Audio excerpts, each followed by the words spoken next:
धर्म आणि धम्म. धर्म म्हणजे काय? धर्म अर्थात रिलिजन हा एक अनिश्चित शब्द असून त्याचा एक ठराविक असा अर्थ नाही. तो शब्द अनेक अर्थी आहे. याचे कारण धर्म हा निरनिराळ्या अवस्थातून गेलेला आहे.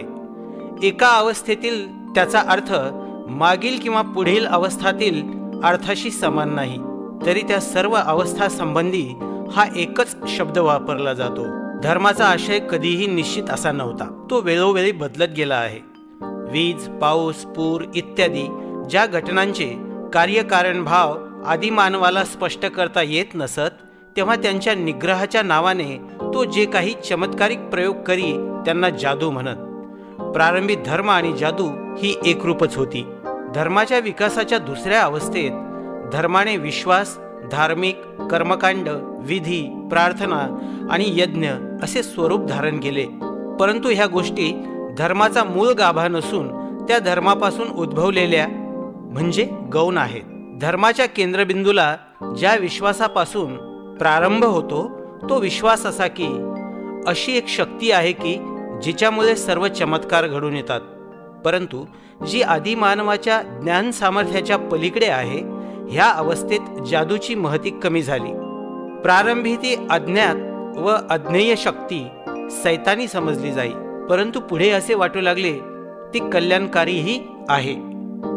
ती कल्याणकारी शक्ती प्रसन्न करून घ्यावयाला आणि त्या सैतानी शक्तीला संतुष्ट करण्यासाठी विश्वास, कर्मकांड, विधी आणि यज्ञ यांची आवश्यकता भासली. यानंतर ह्या शक्तीला ईश्वर अथवा निर्माता अशी संज्ञा देण्यात आली. यानंतरच्या धर्माच्या तिसऱ्या अवस्थेत देवानेच हे सर्व जग आणि माणसे निर्माण केली अशी समजूत रूढ झाली. या अवस्थेनंतर माणसाला आत्मा आहे, तो अमर आहे आणि माणसाच्या इहलोकीच्या कर्माबद्दल त्याला देवासमोर जाब द्यावा लागणार आहे अशी समजूत रूढ झाली. धर्मविचाराचा विकास थोडक्यात वरील प्रमाणे सांगता येईल. देवावर श्रद्धा, आत्म्याच्या अस्तित्वासंबंधी विश्वास, ईश्वर पूजा, चुकणाऱ्या आत्म्याची सुधारणा, प्रार्थना विधी व यज्ञयाग इत्यादींनी देवाला प्रसन्न करणे म्हणजे धर्म. आणि हे सर्व आशय धर्म या शब्दाने व्यक्त होतात. धम्म धर्मापासून वेगळा कसा? भगवान बुद्ध ज्याला धम्म म्हणून संबोधितो तो धर्मापासून मूलतः भिन्न आहे. भगवान बुद्ध ज्याला धम्म म्हणतो तो युरोपियन धर्मवेत्ते ज्याला रिलिजन म्हणून संबोधितात त्याच्याशी काही अंशी समान आहे. परंतु त्या दोहोंमध्ये विशेष अशी समानता नाही. त्या दोहोंमधील भेदही थोर आहेत. याच कारणास्तव युरोपियन धर्मवेत्ते बुद्धाच्या धर्माला रिलिजन म्हणून मानायला तयार नाहीत. या गोष्टीबद्दल विषाद वाटण्याचे कारण नाही. धर्माला रिलिजन म्हणून मानण्यात तोटा त्यांचाच आहे. त्यामुळे त्यांच्या रिलिजनमधील वैगुण्य स्पष्ट होते. या वादात पडण्यापेक्षा धर्माची कल्पना देऊन तो रिलिजनपासून वेगळा कसा आहे हे दाखवणे अधिक श्रेयस्कर ठरेल. असे म्हणतात की रिलिजन हा वैयक्तिक असून ज्याने त्याने तो स्वतःपुरताच मर्यादित ठेवावा. सामाजिक जीवनात त्यास अवसर देऊ नये. याच्या उलट धम्म हा सामाजिक आहे. मूलतः व तत्वतः तो सामाजिक आहे. धम्म म्हणजे सदाचरण, म्हणजेच जीवनाच्या सर्व क्षेत्रात माणसामाणसातील व्यवहार उचित असणे. यावरून स्पष्ट होते की मनुष्य एकटा असला तर त्याला धम्माची आवश्यकता नाही, परंतु ज्यावेळी दोन माणसे कोणत्याही संबंधाने एकत्र येतात तेव्हा त्यांना आवडी अगर न आवडी धम्म हा पाहिजेच. त्यापासून सुटका व्हावयाची नाही. दुसऱ्या शब्दात सांगायचे म्हणजे समाज धम्माशिवाय असूच शकत नाही. समाजाला खालीलपैकी कोणता तरी एक पर्याय पसंत करावाच लागतो.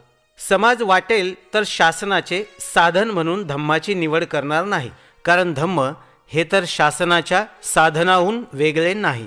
असा समाज जो धम्माचा शासनासाठी स्वीकार करणारा नाही तो अराजकाचा मार्ग स्वीकारेल. दुसरा पर्याय म्हणजे समाज पोलीस म्हणजे हुकुमशाही याचीच शासनासाठी निवड करू शकेल. तिसरा पर्याय म्हणजे समाज धम्माबरोबरच धम्माचे उल्लंघन करणाऱ्या लोकांना शासन करणारा मॅजिस्ट्रेट याचा स्वीकार करू शकेल. अराजक आणि हुकुमशाही या दोन पर्यायात स्वातंत्र्याचा नाश होतो. फक्त तिसऱ्या पर्यायात स्वातंत्र्य टिकू शकते.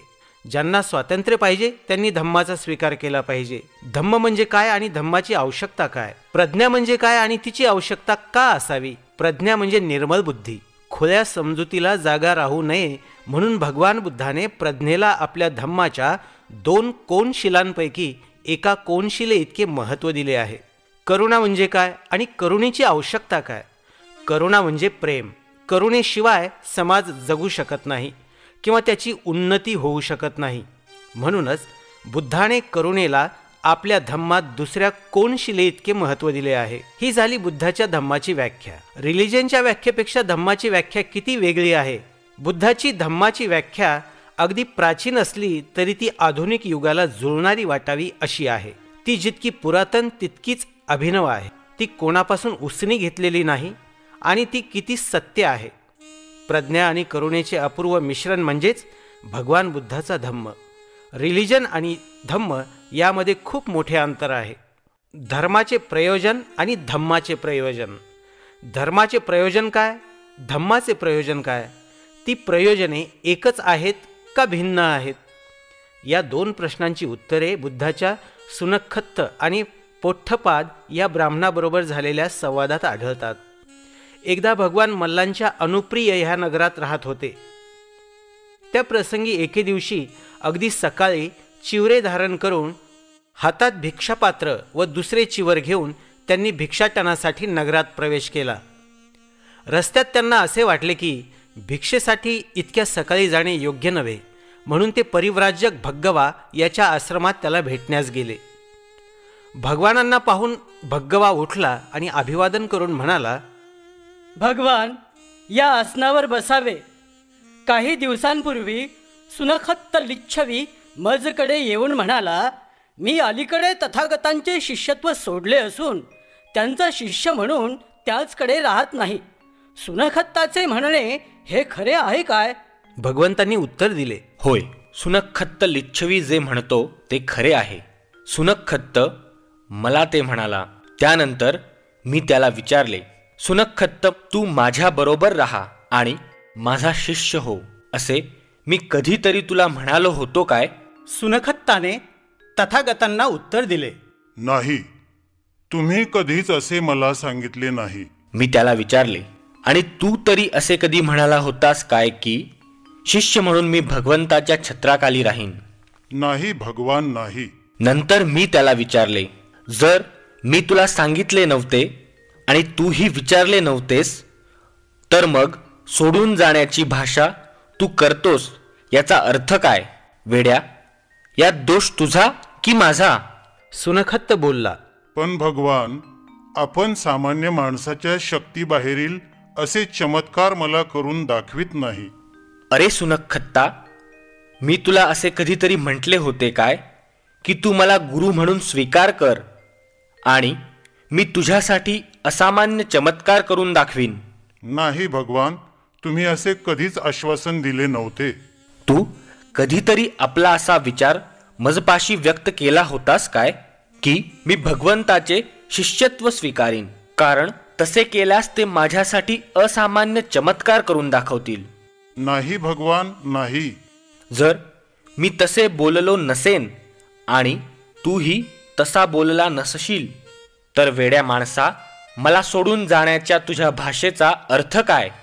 तुला असे वाटते काय की माझ्या धम्माचे प्रयोजन असामान्य चमत्कार करून दाखविणे अथवा न दाखविणे हा आहे? माझ्या धम्माचा उद्देश जो त्या धम्मानुसार आचरण करतो तो आपल्या दुःखाचा नाश करू शकतो, हा नाही काय? भगवान, असामान्य चमत्कार करून दाखवा अथवा दाखवू नका. तथागताच्या धम्माचे उद्देश धम्मानुसार जो आचरण करतो त्याच्या दुःखाचा परिहार होऊ शकतो हा आहे. सुनखत्त, जर धम्माच्या उद्देशाच्या दृष्टीने पाहता असामान्य चमत्कार केले न केले तरी त्याचे महत्त्व नाही, तर मग तुला चमत्काराच्या प्रदर्शनाचे एवढे महत्त्व का वाटते? पहा मूर्खा, ह्या सर्व प्रकारात दोष तुझ्याकडेच येतो. भगवान, परंतु आपण मला वस्तुजातीचा आरंभ कसा झाला याचा साक्षात्कार घडवीत नाही. सुनखत्ता, मी तुला कधीतरी असे म्हटले होते काय की तू माझा शिष्य हो आणि तुला मी वस्तुजातीच्या आरंभाचा साक्षात्कार घडवीन? नाही भगवान, नाही. किंवा तू तरी मला असे कधी म्हणाला होतास काय की तुम्ही मला वस्तू जातीच्या आरंभाचा साक्षात्कार घडवा, म्हणजे मी तुमचा शिष्य बनेन? नाही भगवान, नाही. जर मीही तुला तसे आश्वासन दिले नव्हते आणि तू ही तशी मागणी केली नव्हतीस, मग हे वेड्या माणसा, मला सोडून जाण्याची भाषा करतोस याचा अर्थ काय? माणसाचे पाप नाहीसे करण्यासाठी वस्तुजाताच्या आरंभाचा साक्षात्कार घडविणे अथवा न घडविणे हे माझ्या धम्माचे प्रयोजन आहे असे तुला वाटते काय? माझ्या धम्माचे उद्देश जो त्या धम्मानुसार आचरण करतो तो आपल्या दुःखाचा परिहार करू शकतो हे नव्हे काय? भगवान, वस्तुजाताच्या आरंभाचा साक्षात्कार घडविला अथवा न घडविला तरी तो तथागतांच्या धम्माचा उद्देश नाही. तथागतांच्या धम्माचे उद्देश जो त्या धम्मानुसार आचरण करील तो आपल्या दुःखाचा परिहार करू शकतो हे आहे. सुनखत्त, जर धर्माच्या उद्देशाच्या दृष्टीने वस्तुजाताच्या आरंभाचा साक्षात्कार घडविला वा न घडविला हे जर महत्वाचे नाही, तर मग तुला तरी त्या साक्षात्काराची आवश्यकता काय आहे?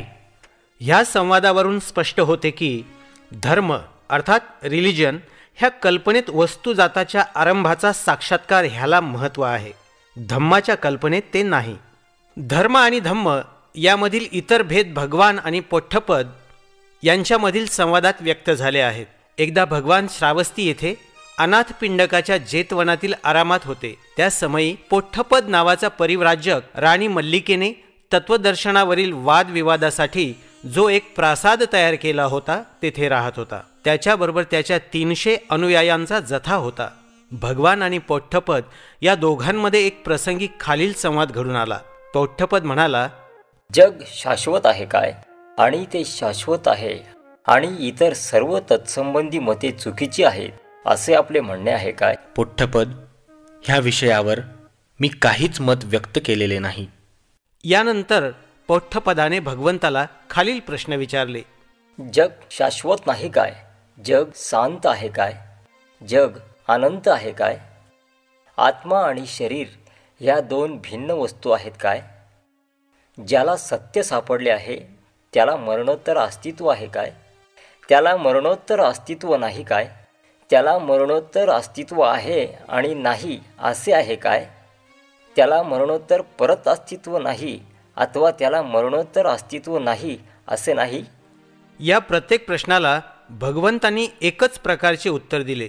पोठ्ठपद, ह्या विषयावर मी काहीच मत व्यक्त केलेले नाही. या विषयावर भगवंतांनी का मत व्यक्त केलेले नाही? कारण या प्रश्नाच्या उत्तरापासून काहीच लाभ नाही. त्याचा धम्माशी संबंध नाही. ते सदाचरणाच्या कोणत्याही घटकाला उपकारक नाही. त्यापासून अनासक्ती, रागद्वेषापासून मुक्ती, शांती, शमन, सत्यज्ञान, अष्टांग मार्गाच्या उच्चतर अवस्थांचे ज्ञान किंवा निर्वाण साधत नाही. म्हणूनच मी यावर आपले मत व्यक्त केलेले नाही. मग भगवंतांनी निश्चित असे काय केले आहे? पोठ्ठपदा, मी दुःख म्हणजे काय, दुःखाचे कारण काय, दुःखाचा निरोध म्हणजे काय आणि दुःखाचा निरोध कसा साधता येईल हे स्पष्ट केलेले आहे. भगवंतांनी हे तरी का स्पष्ट केले? पोठ्ठपद, कारण त्यापासून लाभ आहे. तो धम्माचा विषय आहे.